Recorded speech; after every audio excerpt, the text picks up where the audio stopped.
In today's video, I'm going to show you how to create an event on Wix. Whether it's a conference, live show, or casual gathering, Wix makes event setup easy. Start by logging into your Wix account and heading to your site's dashboard.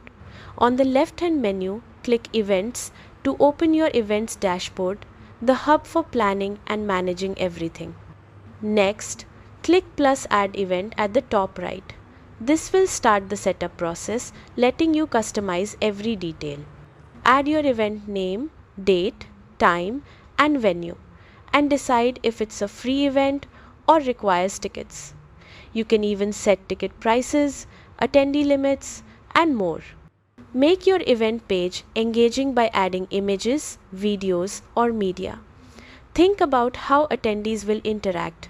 Will they RSVP, leave comments, or see other guests? Wix also lets you integrate email notifications or other apps to keep your audience informed. Once all your details are filled in, review everything carefully, check spelling, dates, and links. When you're ready, click Save to make your event live. From here, you can promote it on your website, social media, or via email. And that's it. With these steps, you've successfully created a Wix event that's ready to attract and engage your audience. Thanks for watching and happy event planning.